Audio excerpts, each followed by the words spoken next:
Hello and welcome to this week's podcast. I'm Hannah Quinn Mulligan, news correspondent with the Irish Farmers Journal.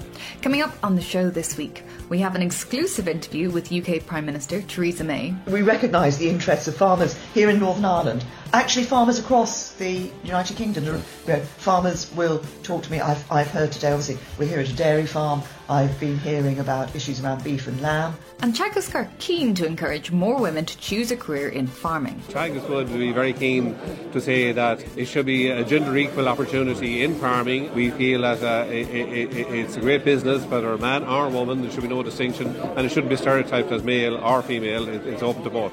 But first, as weather conditions continue to deteriorate, the fodder shortage has developed into a fodder crisis, with nationwide difficulty affecting farmers and livestock.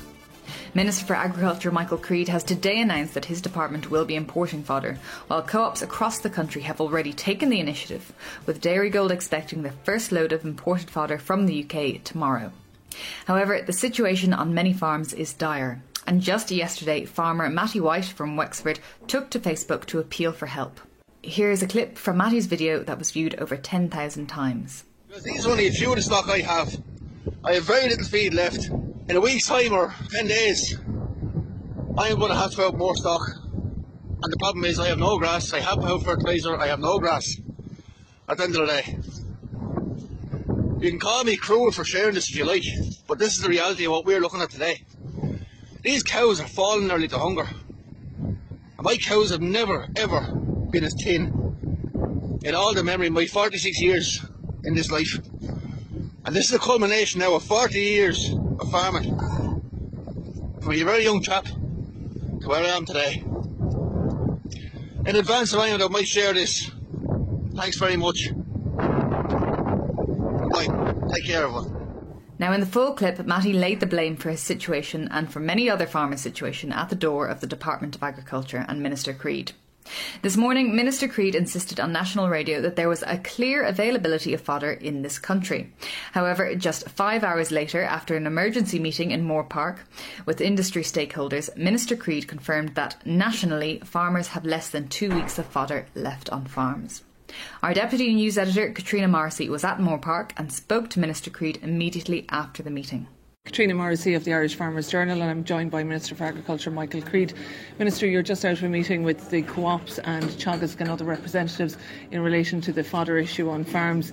Can you tell us what's the outcome and what are the plans going forward? I think what's abundantly clear is there is no silver bullet on this, and a whole range of issues, including the outreach that these organisations, the co-ops and Teagasc, are capable of doing to the farming community is really important. That community solidarity element, and that's really an important pillar of the response here. Obviously, as well, we discussed, the current reserves that are in the country, and by common agreement, if we're talking about in the region of 2 weeks, maybe slightly even less. National shortage. So obviously stretching is really important, all individual farmers, and engaging with either Teagasc or their private advisors or the professional services available through the co-ops to advise them how best to manage what scarce resource they might have. And I appreciate for a number of farmers, they're already out of fodder. So Teagasc have an initiative there of trying to match up surplus fodder requirements with people who are in need, and indeed that's being replicated in all of the individual co-op areas as well. So there are a lot of moving parts here. Now, what the department is looking at is greater flexibility around the current transport scheme for fodder,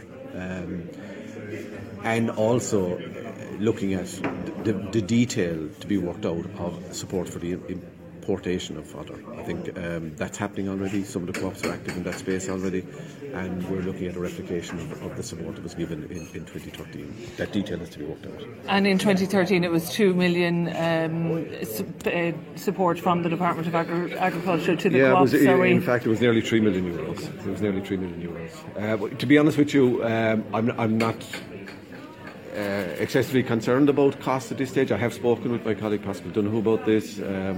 Obviously there's been a lot of high level engagement in the department as well on the matter. We will find the funding for this, and we need to work out the detail. It worked really well, to be fair, in 2013. I think that's the general view. We are actually starting it. I think the first loads were imported around the 20th of April in 2013. In fact, the first loads will arrive tomorrow. So we have indicated agreement in principle to supporting this, obviously, just to work out the detail. And can I ask you then, in terms of easing some of the restrictions on the existing fodder transport scheme within Ireland, what are you thinking on that front? Well, I mean, we had initially a scheme that was a response to a kind of a geographically driven campaign in the Northwest, and it was kind of extended by virtue of Teagasc certification of individual fodder difficulties. And that had a restriction in terms of the distance that had to be travelled. 100 kilometre rule. We didn't want a situation where, there was a local market for fodder which was being distorted by this assistance. What we are looking at now, given the fact that there's a national fodder shortage, is that wherever a co-op can source it, that we would look at how best we can assist in terms of ensuring that the fodder is delivered to the farmer at the cost of the bale rather than the cost plus the transport. A number of co-ops have confirmed that they'll be importing fodder. And Jerry O'Sullivan, Member Relations Manager with Dairygold, spoke to Katrina Morrissey about the fodder that the co-op is importing, including how much it will cost and where it will be delivered to farmers. We have 2,500, maybe 2,000 tonnes of haylage and 500 tonnes of hay at the moment, but that's increasing. We're increasing that as we speak, and it will come in. I think the initial loads are on their way. There's 8 of them coming in tomorrow. We have to decide which branches to locate them yet. About maybe 15 to 20 more on Friday, 15 to 20 more on Saturday, and the rest next week. Okay. The size of the bales, the haylage would be circa 750 kilos, and they'll retail for around €90 a bale. The hay would be maybe less, maybe around 650 kilos, and they'll retail for the same price. Okay. And in terms of differentiating farmers who would be eligible to buy this, what has the co-op any decision made on who will be eligible to get this imported fodder? No, the last time we did in 2013, we just took the orders from the farmers and they came, they queued up, and I think everyone was pretty well satisfied at the time. I know initially you would have a lot of people looking for it urgently, but we'd hope that it's the people that need it most would come first. Because there is a fair amount of stress out there at the moment. You have that stress anyway, but this is compounded, and we'd be very conscious of the mental side of it. The parental pressure is put on farmers, and the animal welfare also then. Yeah. And have you identified any particular areas within the Dairygold catchment that are particularly in need, and have you an estimate of the demand? Obviously, if you're bringing in more, if you're bringing in what you have coming at the minute and planning for more, you know that the need is going to continue for certainly another week or more. Yeah, well, actually it's spread right around our territory. I suppose the wetter type land would be they would be prepared maybe for a 7 or 8 month winter, and that's they're not too bad at the moment. Actually, what we're finding is that the people most in difficulty are people on better ground who would normally have cattle out maybe in February, definitely by the start of March. Yeah, so the lads who didn't expect to be later winter anyway. Yes, exactly. And of course we're also conscious of the non-dairy people also. We've a lot of customers in the beef, the sheep side of it, and we'll be conscious of those also, because a lot of those might be small, but they're still very important. And tell me, concentrate feed demand, how's Dairygold finding it at the minute? Well, it's very difficult. We're moving about maybe 1,200 tonnes, 1,250 tonnes a day. In a normal year, you'd be maybe running at maybe 1,000 tonnes a day. There is a few days of a waiting list. We're trying to work on that the best way we can. Siobhan Kavanagh was also at the meeting. She's the South East Regional Manager for Teagasc, and she had some key advice for farmers on how to stretch fodder supplies. The big thing is to take action, not to sit on your hands and assume that the problem is going to sort itself out, because it's not. Now, I think most people, in fairness, have reacted and tried to stretch fodder, but I know I have heard over the last couple of days people that maybe haven't stretched it as much as they can do. So the first thing is to establish how much fodder you have in the yard. So what you want to do is stretch it out over the next 3 weeks. Even if grass growth improves in 10 days' time, it's 3 weeks realistically before you're going to have enough grass there to be able to graze correctly. So whatever fodder you have in the yard today, and whatever you can source locally, you need to make that work for the next 3 weeks. That might mean for beef cattle reducing forage intake to 10 or 15% of what they would normally have and topping up the rest of it with a ration. For dairy cows, you might drop it to 2/3 of what they would normally eat and then top up with ration. For dairy men, I suppose they're the ones we would be most concerned about. They can reduce the amount of silage they offer stock and then come in with the morning and evening feed as they normally would and use a supplement like soya hulls or beet pulp or palm kernel in the middle of the day to try and stretch that fodder. But the big thing is to stretch it, to assess today where you're at, do the budget and then stretch it out as much as possible and use supplements like your palm kernel, soya hulls and beet pulp as a midday feed to try and stretch that. The second thing is to get fertiliser out where you can. I know we've had an awful lot of rain, especially in the south and the southeast. That was Siobhan Kavanagh there speaking to Katrina Morrissey. We hope that you're enjoying this Irish Farmers Journal podcast. Find out more at farmersjournal.ie.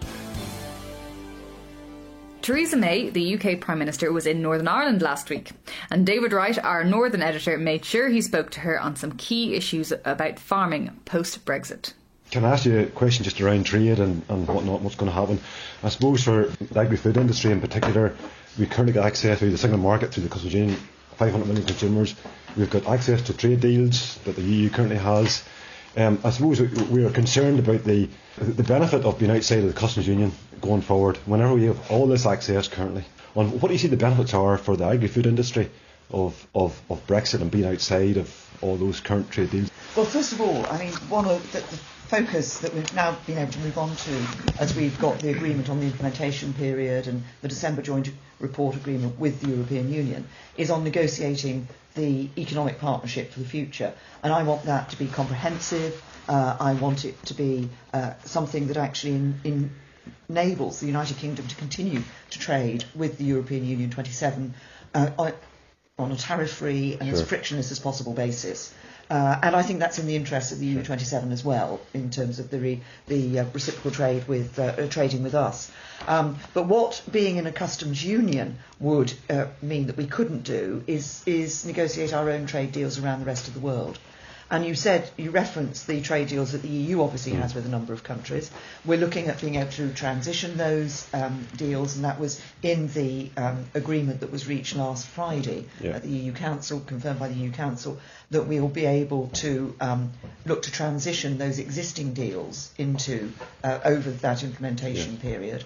But obviously we want to be able to sign our own deals and to do so on the basis of what suits the UK in the future. And that, I think, is, if I can just say, I think that gives us some real opportunities for the future, and some to do something which is about actually being able to develop trade in a way that is good for the whole of the United Kingdom. Can you give farmers here in Northern Ireland some sort of assurance that they won't be sacrificed on the back of big business in London for a free trade agreement with Brazil, Argentina, New Zealand, Australia, whatever it is? We recognise the interests of farmers here in Northern Ireland. Actually, farmers across the United Kingdom. Farmers will talk to me. I've heard today, obviously, we're here at a dairy farm. I've been hearing about issues around beef and lamb. Welsh farmers will also raise issues around lamb. I was being questioned by a Welsh Member of Parliament about lamb and potential lamb, what we might do in relation to lamb in trade deals in the future. So we recognise the importance, but particularly here in Northern Ireland, of the importance of agriculture and the agri-food industry to Northern Ireland. And so what we want to do is to ensure that as we develop trade deals around the world, of course, they're trade deals that are in the interests of the UK. Okay. And that means we take account of the specific concerns of different sectors. Okay, thank you. Stay tuned, because still to come, we hear from farmers making their basic payment application online and a push to get more women to take up farm courses. This week's Irish Farmers Journal has vital advice for farmers dealing with fodder shortages. For more, here's Paul Mooney. Which co-ops are importing fodder, how to stretch reserves, plus Minister Creed finally acts, announcing fodder imports will be subsidised and the 100-kilometre fodder scheme rule is scrapped. The Irish Farmers Journal specialist team have practical advice on minding both yourself and your stock during this difficult period, including how to maximise grass growth when the temperatures rise. This week's Irish Farmers Journal is on sale now. Now, farmers aren't known for being overly fond of paper or computer work, but all basic payment applications have to be made online this year. Our correspondent Thomas Hubert went to a Department of Agriculture clinic in Cavan last week that was meant to help farmers complete their online applications. And he spoke to John, Martina, Shane and Katie O'Brien, who were working on their application, to see if it was any help. Where are you from? What kind of farm, and what's your name, please? John and Martina O'Brien. And what kind of farm do you have? Beef. What did you do today here with the Department of Agriculture's people? We had to go online for as was compulsory this year to submit your application form online, and we actually got a letter that the department will be here today to help us with our application. And was that the first time you did it online at all? Yeah, that's the first time we've done it online. How did that go? We were very helpful today, and it went very well. So you're all done for this year and everything in order in the computer? That's what we were told, that it's fine for this year and it's all done and dusted. Would you be able to do it again, or would you need help again if you do it online next year as well? Well, probably will be. The department usually sends out, we'll say, paperwork showing you how it's done, so probably we might be able to do it. I don't know. They said that there'll probably be clinics as well next year. But we have no internet access anyway. There's very bad coverage where we live. We'd have no connection, we've no computer. You'd say you've one spot in the utility room, that's it, for the mobile coverage. Okay, so the type of website you are working off today, you wouldn't be able to access that from home? No, I don't think so. Except it improves the coverage. Between the process, understanding how it works, and the connection, which one is hardest? Well, both. You'd say both, because neither of us would know. The kids would be great on it, all right, but we don't know it. The kids would probably be able to do it if we got the information from the department on how to do it. They'd probably be able to do it. And I saw you wrote the kids today. What's your name? How old are you? I'm Shane O'Brien, and I'm 9 years old. Did you understand what happened on the computer today? Would you be able to do it again? Probably. I don't know. Well, I'd probably need a bit of guidance in it. I hope I will be able to do it, because it seemed pretty cool. What's your name, and how old are you? Katie, I'm 10 years old. And would you be able to help, do you think, with the paperwork as well on the computer in the future? Yeah. Probably. Yeah. Okay, well, no shortage of help there, so all the best. Thank you very much. Thank you very much. The Irish Farmers Journal Weekly Podcast. Now, I'm sure you'll all be delighted to hear that I am now a fully qualified farmer, having received my Green Cert last week. But I was one of the few female farmers in the crowd. And I spoke to Tony Pettit, Head of Education at Teagasc, on the issue of getting more women involved in courses. It's a fairly happy day here, a joyful day. We've got lots of parents and family around for a presentation of certificates at Pallaskenry Agricultural College. How do you feel about that? I suppose we want to recognise the achievement made by students. It's a great achievement by them, but it's also a very important step for their future in farming. It's a stepping stone to their knowledge and experience. It provides them with the initial knowledge, skills and competency for their future role in farming. But also very important, actually, you need actually this qualification in the future for most department schemes and incentives directed at young trained farmers.